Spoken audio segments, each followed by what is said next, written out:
There's a ship moving through the Strait of Hormuz right now carrying oil, and the country that owns it isn't paying in dollars, it isn't paying in euros. It paid Iran directly in Chinese yuan through a banking channel that Washington has no legal reach into, and then it sailed through, clean, escorted, while hundreds of other ships sit anchored in the Persian Gulf with 20,000 sailors aboard, waiting, going nowhere. That is not an accident, that is a system. And it was built deliberately, piece by piece, over the last several years, specifically for a moment like this one. It is May 17th, 2026. We are 80 days into the most consequential disruption of global energy flows in modern history. 20% of the world's oil and gas normally flows through this 34-kilometer-wide choke point between Iran and Oman every single day. Right now, that number is close to zero for most of the world. But for one country, it isn't zero at all. This is Professor John. Hit subscribe if you haven't already, because this story is moving fast, and we are going to stay ahead of it together. What happened in the Strait of Hormuz over the last several days is not simply a military story or a diplomatic story. It is a financial architecture story, and it reveals something that most mainstream coverage is not stopping long enough to explain, which is that the Iran-China relationship did not just survive the opening of the 2026 war. It evolved. It adapted. And while the United States was launching airstrikes and imposing blockades, Iran and China were quietly running a parallel energy corridor that keeps Beijing's refineries full and Tehran's government funded, all outside the reach of American sanctions, American courts, and the American dollar. Let me walk you through exactly what is happening, how it works, and why it matters enormously for U.S. markets, for global energy prices, and for the long-term question of whether American financial power is as overwhelming as Washington assumes it is. When the U.S. and Israel launched Operation Epic Fury on February 28th, Iran responded within days by closing the Strait of Hormuz. By March 4th, the IRGC officially declared the strait closed to, in their words, unfriendly nations. Major container lines, Maersk, CMA CGM, Hapag-Lloyd, suspended transits immediately. Insurance war risk premiums for the strait jumped from 0.125% of hull value to between 4 and 6 times that level within a week, according to reporting at the time. Traffic, which in normal conditions sees roughly 3,000 vessels per month, collapsed. By the end of April, Lloyd's List reported only 40 ships crossing in an entire week. Pre-war, that would have been roughly 840 crossings in the same period. For most of the world, the strait was closed. But the Iranian IRGC statement on March 2nd didn't say closed to everyone. It said closed to unfriendly nations. And that distinction is the entire story. From the very first days, certain vessels kept moving. Petroleum ships bound for China, some bound for India, a handful of others that had managed to negotiate clearance through diplomatic back channels. The IRGC would broadcast over VHF radio to vessels in the strait. No ship is allowed to pass, but some ships passed anyway, and they did so not by defying Iran. They did so by paying Iran in Chinese yuan. Lloyd's List, the definitive shipping industry publication, reported on March 25th what it described as a de facto toll booth regime. At least 2 vessels had paid Iran directly for transit, the payment settled in Chinese yuan. Iran's own Ministry of Commerce, through a state social media post, appeared to confirm the arrangement. Iran's embassy in Zimbabwe posted publicly calling for the establishment of what it called the petro-yuan in global oil markets. This wasn't spontaneous improvisation. The financial plumbing for this had been built over years. China buys over 80% of Iran's oil exports. By some measures, according to the analytics firm Kepler and reporting from multiple outlets, the figure for Iranian crude purchased by China reached roughly 90% of Iran's total seaborne exports. Iran had been using yuan-denominated payments for oil sales going back years before the war began, routed through China's cross-border interbank payment system, known as CIPS, an alternative to the SWIFT network that China's central bank launched in 2015. The key node in this architecture is Kunlun Bank, a Chinese state-linked bank that has historically processed Iran-China energy payments. When the war began and conventional payment channels became impossible, that infrastructure was already in place and operational. The Center for Strategic and Contemporary Research published a detailed analysis in May, showing that in March 2026, the daily transaction volume running through CIP spiked to around $134 billion in yuan, notably higher than the $85 to $105 billion range it had averaged over the prior year. That spike tracks almost precisely with the opening weeks of the Hormuz closure and the expansion of yuan-denominated oil payments. The Atlantic Council's Geoeconomic Center, working from CPS data, noted the same anomaly and connected it to the Hormuz toll payments. The payment architecture works like this. Ships belonging to Chinese state-owned enterprises or managed by Chinese firms, even if sailing under flags of convenience, contact the IRGC through designated intermediaries. They submit vessel information, cargo manifests, crew lists, destination ports, and AIS tracking data. They pay in yuan, routed through CIEPS via Kunlun Bank, entirely outside the U.S. correspondent banking system, which means the United States Treasury has no legal hook into the transaction. After payment, the vessel receives a VHF passcode and is escorted by IRGC naval vessels through what Bloomberg described as a northern corridor around Larik Island, keeping it away from the main shipping lane where other vessels are being attacked. In other words, Iran divided the Strait of Hormuz into two channels, one for ships that comply, one for ships that don't. The ships that comply move through safely, Brent crude in their holds, yuan in Iran's accounts.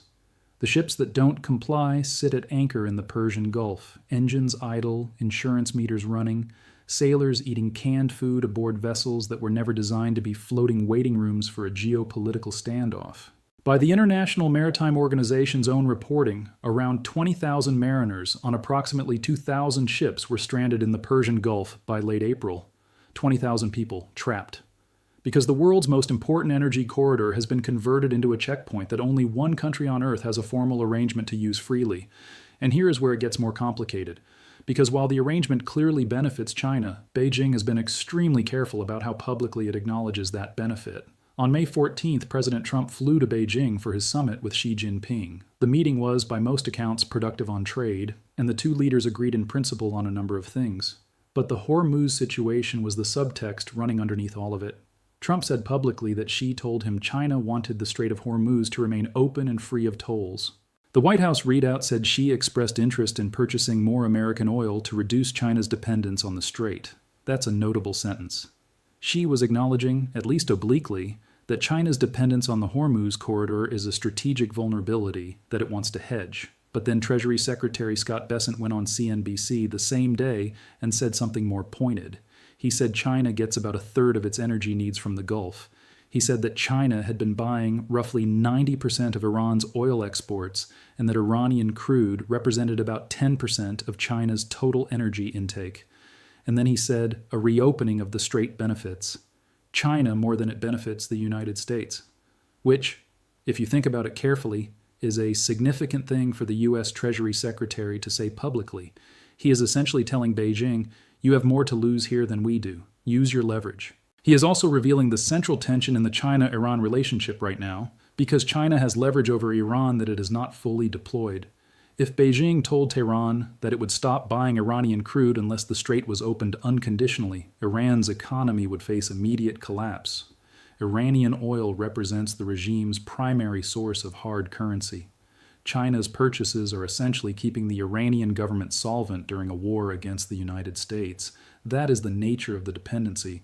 But China has not made that threat. Instead, it has been running both sides of this simultaneously, publicly telling the United States it wants the strait open, privately continuing to purchase Iranian crude and running its tankers through the IRGC-managed corridor. And then, in the middle of that week, letting a Chinese tanker pass through under a new formal arrangement that the IRGC confirmed publicly. The IRGC statement on the Chinese passage was revealing in its language. It said in translation that it was ultimately concluded that a number of Chinese ships requested by this country would pass through this area after an agreement on Iran's strait management protocols. The phrase after an agreement on Iran's strait management protocols is the tell. It means China didn't simply sail through. China formally accepted Iran's right to manage and gatekeep the strait as the precondition for passage. That is not a neutral transit. That is a legitimization of Iranian control. Every vessel that goes through the PGSA process pays the toll, accepts the escort, and submits vessel information to the IRGC is, in a concrete and material sense, recognizing Iranian sovereignty over an international waterway that the rest of the world considers open for free navigation under international maritime law. And that brings us to the formalization that happened on May 5th, 2026. Iran established the Persian Gulf Strait Authority, the PGSA. This was not just a bureaucratic development. It was Iran announcing to the world that it considers itself the permanent regulatory authority over the Strait of Hormuz. Not a temporary wartime measure, not a negotiating posture, a permanent institutional structure. The PGSA emailed application forms to shipping companies, including to Lloyd's List itself, requiring vessels to submit detailed ownership and cargo information in exchange for a transit permit. The agency announced it was positioning itself as, and this comes directly from Lloyd's List's own reporting, the only valid authority to grant permission to ships transiting the strait. Before February 28th, before the war began, no such authority existed. The strait was open. No permissions required, no tolls, no escorts. Any vessel from any nation could transit freely under the UN Convention on the Law of the Sea. That framework has now been replaced, de facto if not yet de jure, by an Iranian permitting system that charges up to $2 million per vessel for passage and denominates those charges in Chinese yuan. The U.S. Treasury responded. On May 1st, the Office of Foreign Assets Control issued a formal advisory warning that payments to Iran for Hormuz passage, regardless of payment method, including cash, digital assets, and in-kind transfers, exposed both U.S. and non-U.S. persons to sanctions risk. Non-U.S. firms facilitating such payments were warned of potential secondary sanctions, including restrictions on access to the U.S. financial system. Richard Meade of Lloyd's Intelligence told CNN the new system was designed to, his words, formalize Iranian authority over transits. What OFAC's advisory created was a dilemma. If you pay Iran's toll, you face U.S. secondary sanctions and potential loss of access to the American financial system. If you don't pay Iran's toll, you cannot transit the strait without risk of attack. For a Japanese shipping company, a Korean refiner, a European energy trader, those are the only two options. There is no third option where you simply pass through freely, like it's 2024, except there is a third option if you're Chinese. The yuan payment runs through CEPS, not SWIFT. CEPS is outside U.S. jurisdiction. The U.S. cannot interdict yuan transactions settled on China's domestic clearing system the way it can intercept dollar transactions running through New York correspondent banks. That is precisely why China built CIPs, and that is precisely why Iran chose yuan as the payment currency for its toll system. As the Center for Strategic and Contemporary Research put it in their analysis, this is a dollar bypass rather than a replacement. It is strategically important in that it shifts energy transactions out of legally vulnerable dollar clearing systems. The scale of what is potentially moving through this system is significant.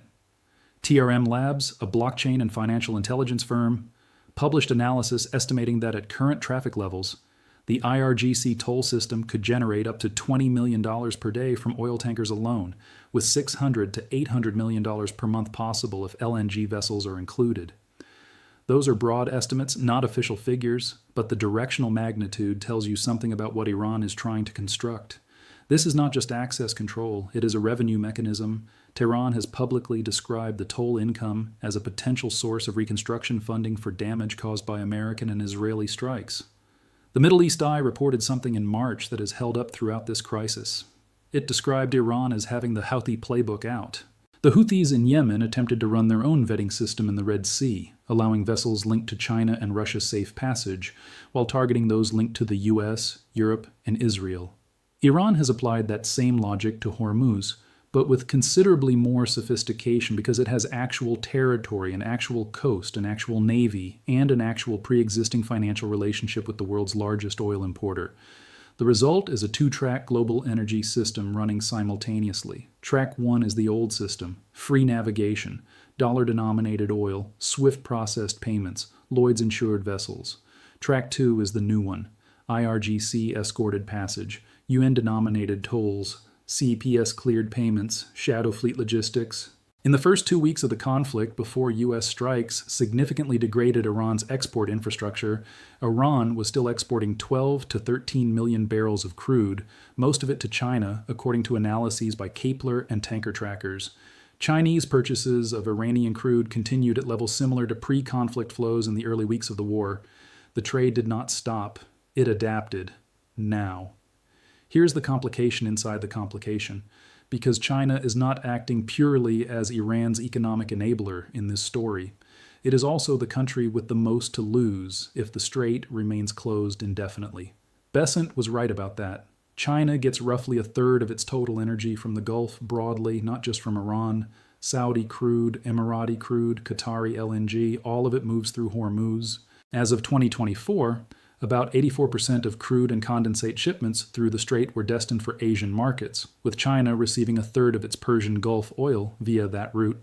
Iran is providing Chinese tankers preferential access, but China is not using that access to move Saudi crude or Emirati crude for the simple reason that those cargoes can't load in the first place while the war is on.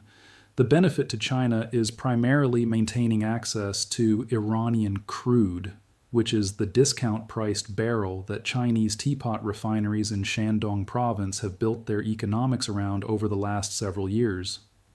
According to Bloomberg satellite data analysis and multiple oil market research firms, these teapot refiners, small independent processors based in Shandong, bought an estimated 90% of China's Iranian crude by 2025.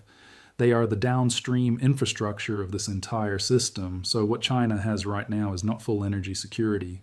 It has partial access to one discounted crude stream while the rest of its Gulf supply chains are disrupted. That is a meaningful distinction. It explains why Xi at the Beijing summit was willing to say publicly that he'd like to see the strait open, that he'd oppose Iran militarizing it, that he'd be interested in buying American oil to reduce dependence on the corridor. Because even with preferential Chinese access, the indefinite closure of Hormuz is economically damaging for China. The CNBC interview with the Economist Intelligence Unit's Yue Su said it clearly. There are limits to what China can realistically do. Beijing wants the strait open.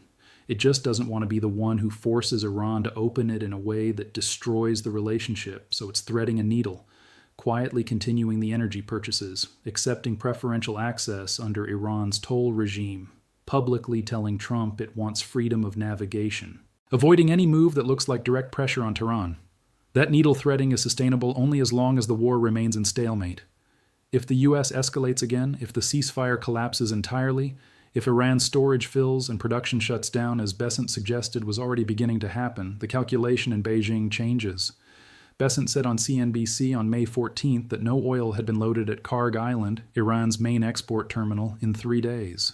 He said Iran's storage tanks were full and that they were going to start shutting down production. If that's accurate, the yuan-denominated tanker corridor that China and Iran built together starts to deliver less oil, because Iran has less oil to deliver. The JV Innovation attack, the first reported attack on a Chinese-owned vessel during the war, which occurred on May 4th off the UAE coast near Mina Sakhr, is worth sitting with. The vessel was marked, according to Reuters and Caixin reporting, with the phrase China owner and crew. Someone attacked it anyway. The U.S. envoy to the United Nations, Mike Waltz, accused Iran of conducting the attack. Iran did not confirm it. The incident happened on the same day that Iranian Foreign Minister Araghchi was in Beijing meeting with Wang Yi. The timing was remarkable. There are 2 possible reads. One is that it was an accident, a misidentification, a breakdown in IRGC communication during a chaotic operational environment. The other is that it was a signal, someone in the Iranian command structure making a point about who actually has control of the strait by demonstrating that even Chinese vessels are not guaranteed immunity. Neither read is reassuring. Both suggest the arrangement is more fragile than it looks from the outside. The IRGC is not a monolithic institution with unified command. It has factions. It has commercial interests. It has commanders at different levels, with different risk tolerances. The idea that every IRGC fastboat captain in the Persian Gulf has a clear and consistent understanding of which vessels have paid their toll, which flags are approved, and which Chinese ships are escorted versus which ones are not, is optimistic. The system works when it works. When it doesn't, Chinese sailors end up in the same position as everyone else, watching the deck catch fire. For American audiences watching all of this, the financial implications run in 2 directions. In the short term, the closure is inflationary. Brent crude surged more than 55% from its pre-war levels, hitting nearly $120 a barrel at its peak, according to CNBC's oil price timeline coverage. U.S. gasoline prices reached $4.16 per gallon at their peak in 2026, per ALOA data. United Airlines warned of below estimates second quarter profits. Lufthansa cut 20,000 flights through October. The consumer impact of a closed Hormuz is not abstract. It shows up at the pump, it shows up in airfare, it shows up in the cost of goods that move through that corridor. In the longer term, the more consequential question is what it means that the world's most important energy choke point now has a two-tier access system defined by which country's currency you use and whether your government has a diplomatic arrangement with the IRGC. That is a structural change, not a temporary wartime disruption. Even if the ceasefire holds, even if some agreement eventually reopens the strait, the Persian Gulf Strait Authority exists now. The email address info@pgsa.ir is out there. Shipping companies have the application form. The IRGC has practiced running a toll collection operation at scale. None of that infrastructure disappears when peace is declared. It gets negotiated over, argued about, contested legally, and perhaps gradually dismantled, but it was built. And it was built on yuan. The Atlantic Council analysis put it carefully but plainly. The yuan-denominated toll system does not yet challenge the dollar's status as the reserve currency. CIPS continues to have a much smaller network than SWIFT and CHIPS. But these alternative systems do undermine a pillar of dollar dominance, which is the power of financial sanctions. The Hormuz toll system doesn't defeat American financial power. It creates a specific, navigable lane around it, one that is widening. Alicia Garcia Herrero, chief economist for Asia Pacific at Natixis, told Al Jazeera in April that the use of yuan in the Strait of Hormuz only adds incremental pressure and normalizes alternatives in energy flows. She's right that far-reaching de-dollarization would require Gulf states to follow, and those states have priced oil in dollars since the 1970s. But the normalization point is the important one. Every yuan-denominated tanker that transits Hormuz makes the next one slightly less notable. The unusual becomes routine. The workaround becomes the architecture. What Trump is trying to do in Beijing, what Besant is trying to signal publicly, what the U.S. is trying to accomplish through the PGSA sanctions advisory, is to interrupt that normalization, to make it legally expensive and diplomatically costly enough that companies refuse to comply with Iranian transit protocols, forcing Iran to either open the strait unconditionally or watch the toll system collapse for lack of participants. It is a strategy that depends on China not becoming the permanent safe lane through which the entire system is sustained. Whether China chooses to play that role permanently, or whether the Beijing summit conversation about purchasing American oil signals a real shift in how Beijing wants to manage its energy exposure, that is the question that will determine how this resolves. Because Iran without Chinese buyers has no leverage, and Iran with Chinese buyers keeping the lights on while the rest of the world is locked out has more leverage than its degraded military might suggest. The strait right now is not closed. It is not open. It is a corridor with a gatekeeper. And the gatekeeper takes yuan. The question that nobody in Washington has fully answered yet is this one. If you built an entire sanctions architecture on the assumption that the dollar is inescapable, and then you watched a 70-year-old Iranian IRGC commander collect revenue in a currency you don't control, through a banking channel you can't interdict from the world's second-largest economy, while 2,000 ships sit motionless in the Gulf of the sea lanes you can't seem to reopen, what does that tell you about the assumptions that architecture was built on? This is Professor John. I'll see you in the next one.